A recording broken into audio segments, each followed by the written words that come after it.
from her former detractors. The Massachusetts senator may be out of sync with party centrists, but she's drawn at least one sharp line with Sanders that is resonating with prominent moderate voices as she surges into the top tier in national and early state polls.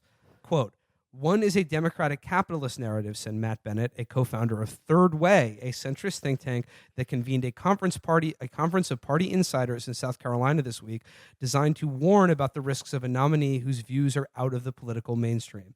The quote, "The other is a socialist narrative." Third Way, which isn't backing a candidate, famously torpedoed Warren in a widely read 2013 op-ed that exposed the party's ideological fissures on entitlements. Quote, "Nothing would be more disastrous for Democrats than to adhere to Warren's brand of economic populism," wrote two of the think tank's leaders in a piece that drew condemnation from progressive. Today, however, Third Way is learning to live with Warren, even as it embarks on a mission to ensure the Democratic nominee doesn't stray too far to the left. So, I do not think, though, they think that she is a contender either. Well, that's the thing. Is that that what I'm some getting people at. have, because Bernie pointed us on Twitter, probably not him, one of his staff members obviously said, like, oh, this is showing that, the establishment is really only threatened by me. And people were saying, no, Bernie, this is a trap. They don't really support Warren. They're just saying they do in order to set you against each other. And I say to that, how is that better? How does that make Warren's candidacy anything other than a fucking spoiler? I mean, that's right. Like best case scenario, they're being cynical here and they don't actually support her, but they want to use her to fuck with Bernie. Yeah. Worst case scenario, they generally have sort of. They're saying, yeah, we'd be okay with this, knowing very well that she wouldn't. Well, right. I mean, but because they know what the dynamic is, they know what the dynamic means. Biden wins no matter what. But honestly, they could be reconciled to Warren. And I think one of the reasons it might make them think that is because even though she's got a plan for everything, the one thing she doesn't have a plan for is health care. When asked about Medicare for all, she suddenly turns into this sort of this person who has never even thought of the idea before and is welcome to any answer from anyone. She hasn't put any thought into it. She doesn't have an incredibly detailed plan. She says, well, maybe we raise this cap. Maybe we lower that cap. Maybe the employers pay more. Maybe they pay less. We'll figure it out. It was all of a sudden, all the specificity and granular policy shit goes out the window when it comes to one issue that directly challenges a key constituency of the Democratic elite. Here's what I'll say. Like the idea that she's a spoiler, I mean, that was the argument made against Bernie Sanders running against Hillary Clinton. So I'm saying Warren, there's a two-person race. You can't spoil that. Okay. The people don't know what spoiler means. A spoiler is somebody who comes in a two-person race the thing on to a deny car. one of the other people the candidacy. If there's two people running, one of them, if he'd beaten Hillary, he wouldn't have spoiled it for Hillary. He would have the nomination. He wouldn't have given the thing to. Okay, I would just though stay away from like the spoiler narrative merely because I think people resent being treated as if they don't have a choice. Yeah. I just think there's a very small number of people for whom Elizabeth Warren is appealing, and I think the Third Way project or whatever is very aware of that. And they get to support her knowing that she won't win, but it makes them look more reasonable. Also, so people have to get around the idea that they can't both win. No, there's one president. There's going to be one. Who can get nominated. There's going to be one. This idea is like, I like them both. Well, tough shit. Make Yeah. a fucking pick. Get off the fucking pot. Make a pick, and I'm gonna get to what you alluded to, Matt. Like you can read this one of two ways, but I'm gonna just keep going on here. Jim Kessler, one of the authors of the 2013 piece warning that Warren would lead the party off the populist cliff, raved about the senator's performance last weekend at the Black Economic Alliance Candidate Forum in South Carolina. Elizabeth Warren kills it at Black Econ Alliance Candidate Forum. Love her entrepreneurship fund, the Third Way co-founder tweeted Saturday. I don't agree with Medicare for all. I mean, neither does Warren, apparently.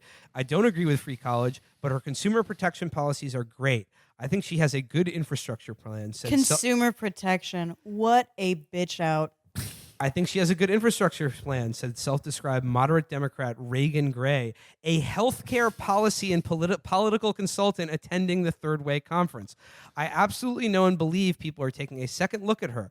She now seems to be getting herself away from the Bernie Sanders grouping. People are taking a second look at her and saying, some of her policies are good. Maybe she isn't like Bernie. Skipping ahead. I think there was a perception, and I'm not saying that's accurate, but that she would only be able to speak to liberal parts of the country, Jen Psaki, who served as White House communications director in the Obama administration, said. But skeptics now increasingly view Warren as the alternative to Bernie Sanders on the progressive wing of the party, and also someone, when you listen to her policies, they're palatable to people who wouldn't have thought they were palatable to them. Going on here, what Warren has tapped into is that most Democrats, it's not about ideology or liberalism, it's about the economy's out of balance. Nibbling around the edges and offering stale, old Democratic ideas of raising the minimum wage and shoring up Medicare and Social Security are just insufficient to dealing with the scale and scope of the problems we're facing in our country, said Dan Gerstein, who worked as a speechwriter on the presidential and vice presidential campaigns of former Connecticut Senator Joe Lieberman.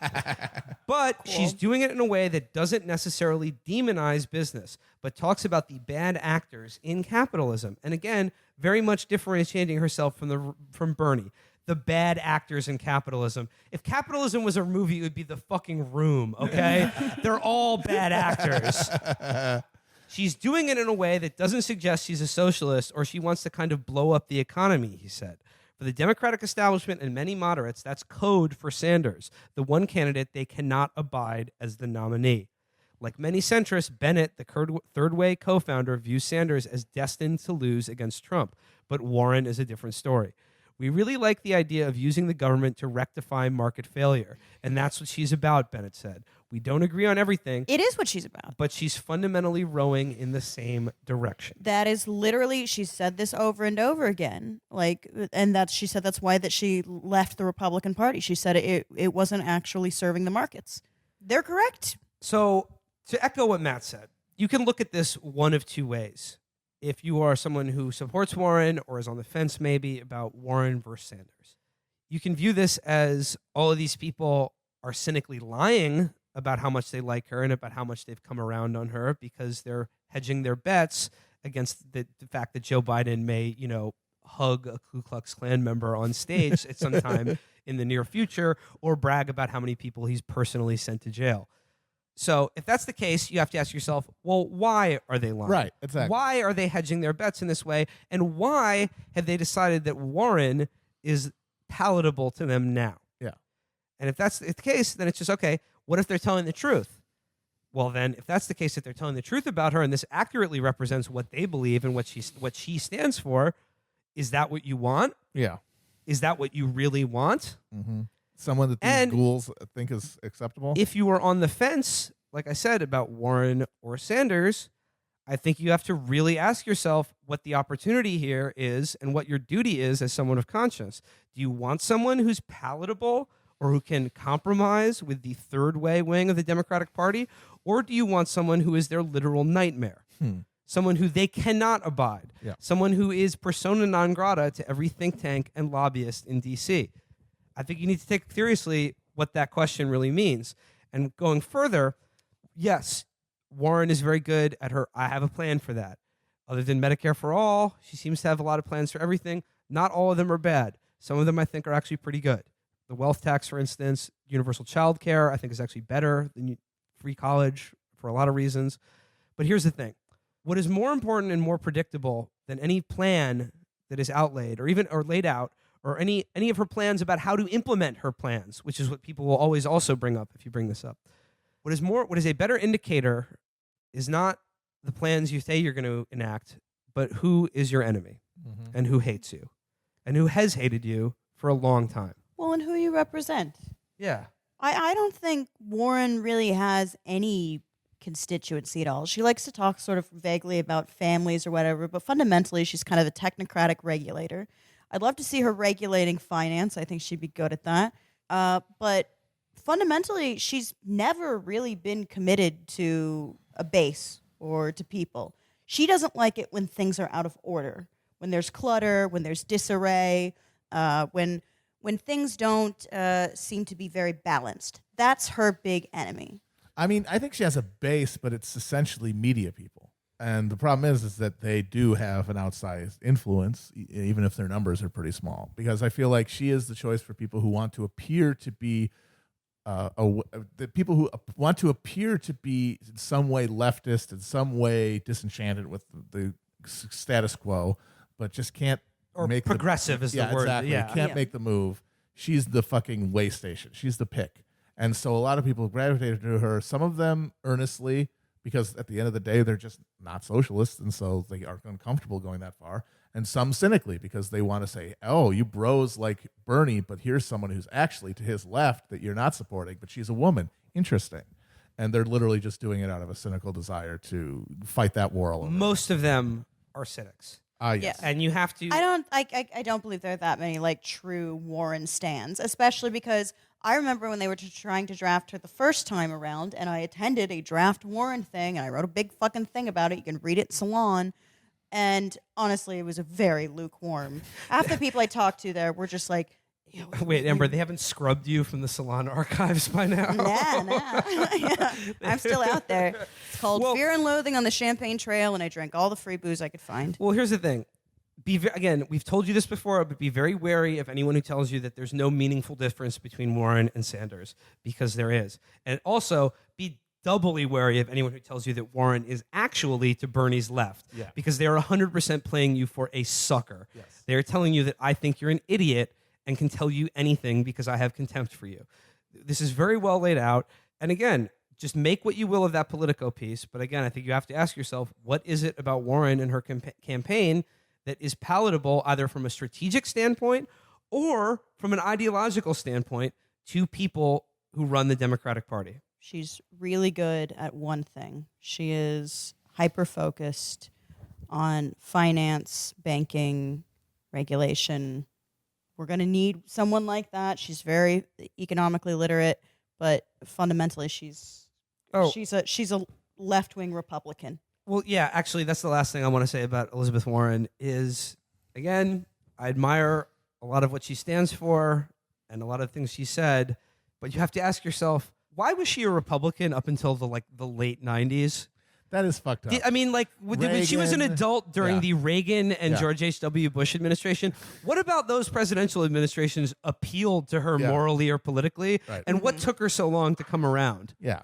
What It was was- it? What was it and about again, the I think Contras that she found so inspiring? Well, I think her answer to that question is that they fucked up the economy Yeah. through deregulation. She likes order. Yeah, they fucked up capitalism for the rest of us. And again, it's not the bad actors; it's all one really shitty movie. Okay, how about our current president? Woo! How about that guy? we 'Cause love to love talk him. about he's him. still around, right? Oh man, He's still here. It was such a weird feeling Amazing. not being directly connected to him for that near month, because I do feel like I live in his brain when I'm here. Like I literally am trapped in his wet, fucking soggy Big Mac filled brain, and then to be out of it and to just sort of have it was like having a phantom limb.